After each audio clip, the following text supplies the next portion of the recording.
दोस्तों, आज की कहानी है बहु रिश्ते खून से नहीं दिलों से बनते और जुड़ते हैं। दोस्तों, कहानी शुरू करने से पहले अगर हमारे चैनल को सब्सक्राइब नहीं किया हो तो कर लीजिए ताकि आपके पास पहुंचे हर रोज नया वीडियो। अपनी जिंदगी का इतना बड़ा फैसला वह खुद नहीं ले सकती थी, इसलिए सुनीना ने नीरज सिंह से थोड़ा सा वक्त मांगा। घर पहुंचते पहुंचते रात हो गई। दरवाजे पर जेठानी तुलिका परेशान खड़ी थी। उसे देखती बोली, सुनीना आज इतना ज्यादा लेट कैसे होगी? कब से फोन कर रही लेकिन तुम फोन भी नहीं उठा रही, और अगर 10-15 मिनट तुम नहीं आती तो तुम्हारी भाभी नीरज की परेड निकलने वाली थी कि वो इतना ज्यादा काम तुझ से क्यों करवाता है। जेठ संजय ने आंख बाहर को मोड़ते हुए कहा, भैया भाभी I am sorry. Phone silent mode पर था और फिर आज सुनीना बात पूरी करती उससे पहले तुलिका ने उसे रोक दिया। अच्छा ठीक है, बात बाद में, तुम जल्दी से फ्रेश होकर आ जाओ, तब तक मैं दोनों बच्चों को खाना खिला देती हूँ। सुनीना अपने कमरे में आ गई और फ्रेश होकर ड्रेसिंग टेबल पर बैठती है तो आईने में उसे मोहित नजर आता है। वो वहां से उठकर मोहित की तस्वीर के पास जाती है। तुमने सच कहा था मोहित, तुम्हारे भैया भाभी जैसा कोई और हो ही नहीं सकता। कभी कभी बहुत अफसोस होता है कि ये बात समझने के लिए मुझे तुम्हें खोना पड़ा। तुम्हारे जाने के बाद एक दिन भी मुझे याद नहीं जब भैया भाभी ने मुझे जीने का हौसला ना दिया हो।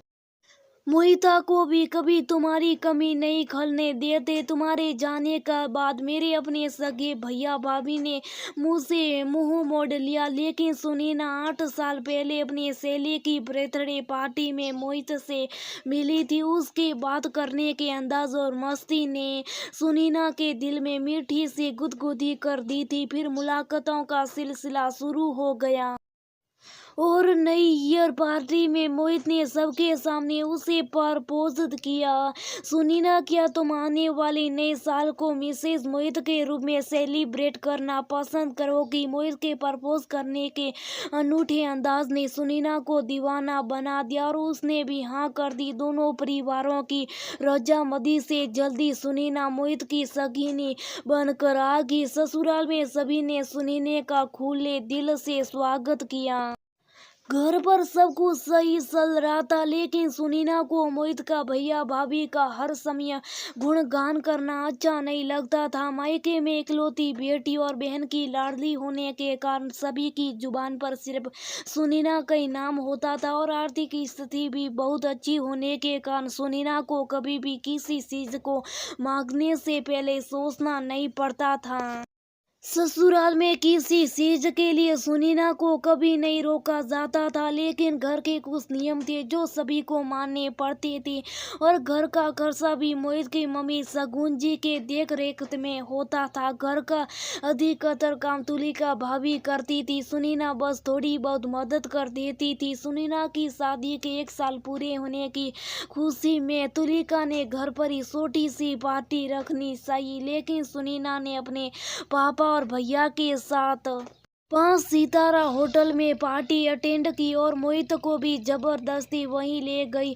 मोहित की खुशी के लिए संजय और तुलिका भी साथ में चले गए। पार्टी में सुनीना की भाभी पम्मी अपनी सहेली और मेहमानों के सामने मोहित और उसके परिवार वालों की बेइज्जती करने लगी। सब कुछ देखने सुनने पर भी सुनीता कुछ नहीं बोली, लेकिन मोहित से बर्दाश्त नहीं हुआ और वह गुस्से में सबको लेकर चला गया। उस रात सुनीना और मोहित में बहुत झगड़ा हुआ। भैया भाभी निकलो उनके जाल से। मोहित, तुम क्यों नहीं समझते? वो लोग तुम्हें सिर्फ इस्तेमाल कर रहे। भैया की मामूली सैलरी और पापा के थोड़े से पैसन से घर नहीं चलता, ये घर तुम्हारी सैलरी से चलता। ये बात तुम कब समझोगे? समझना मुझे नहीं तुम्हें है। सुनीना, भैया की सैलरी मामूली है क्योंकि उन्होंने मेरी एमबीए की पढ़ाई के लिए अपने सपने छोड़ दिए। और पापा की भी उसी मामूली सैलरी से आज मैं इस बड़ी पोस्ट पर हूँ। भाभी ने भी बहुत समझौते कि अपने बेटे सोनू का पेट भरने से पहले वो मुझे पूछते मेरे भैया भाभी जैसा कोई नहीं और उनकी अच्छा एक दिन तुम भी देख पाओगी। दोनों के कमरे से आती आवाजें तेज होने लगी और फिर अचानक मोहित गुस्से में से मैं बाइक लेकर चला गया। सुनीना भी अपने कमरे में रोते रोते सो गई। सुबह उसकी आंख तुलिका की आवाज से खुली। सुनीना जल्दी उठो, अस्पताल चलना है, मोहित का एक्सीडेंट हो गया है। ये खबर सुनकर सुनीना होशो हवेश खो बैठी और बेहोश हो गई। सुनीना उसे लेकर जल्दी से डॉक्टर के पास गई। डॉक्टर ने बताया कि सुनीना माँ बनने वाली, लेकिन माँ बनने की खुशी अधूरी रह गई। मोहित ये खुशी सुनने से पहले उसे छोड़कर हमेशा के लिए चला गया। सुनीना अपने मायके चले गई। तुलिका और संजय उसे वापस लेने गए थे, लेकिन उसने आने से मना कर दिया। बेटी शादी के बाद मेहमान बनकर आए तो सभी को अच्छा लगता है, लेकिन विधवा बहन या बेटी मायके में हमेशा के लिए बस जाए तो आंखों में खटकने लगती है। मम्मी को भी अब सुनी का बोझ लगने लगी और उठते बैठते उसे एहसास दिलाती कि अब वो उसी के रमो करम पर हैं। सास ससुर ने भी अपनी पोती को गोद में लिया और सुनीना को बिना शिकवा किए दिल से अपना लिया। मोहिता 2 साल की हो चुकी थी, लेकिन सुनीना इन 2 सालों में बहुत गुमसुम हो चली थी। अपने दिल में एक अपराध बोध लेकर रोज अपने आप से लड़ती रहती। संजय और तुलिका से उसका दर्द छुपा नहीं था, इसलिए उन्होंने सलाह दी कि वो ऑफिस ज्वाइन कर लें। बाहर लोगों से मिलेगी और काम में मन लगेगा तो वो इस सदमे से अपने आप को जल्दी बाहर निकाल पाएगी। संजय के दोस्त नीरज ने अपनी नई कंपनी स्टार्ट की थी। उसे नए एम्प्लॉय की जरूरत थी। सबके समझाने पर सुनीना ने नीरज की ऑफिस ज्वाइन कर ली। नीरज की फैमिली में उसकी एक बेटी और माँ है। पत्नी बेटी को जन्म देकर चल बसी। तब से नीरज अकेली माँ बनकर उसे पाल रहा था। देखते देखते 5 साल बीत गए और इन 5 सालों में सास ससुर भी मोहिता के पास चले गए। नीरज की कंपनी भी मार्केट में बहुत अच्छी चलने लगी। नीरज और सुनीता भी एक दूसरे के अच्छे दोस्त बन चुके थे। आज ऑफिस के बाद नीरज ने उसी दोस्ती को रिश्ते में बदल की बात कही थी। अचानक नीरज ने इस प्रस्ताव का सुनीना को जवाब नहीं सूझा तो वो ये कहकर आ गई कि अपनी जिंदगी का इतना बड़ा फैसला वह खुद नहीं ले सकती थी।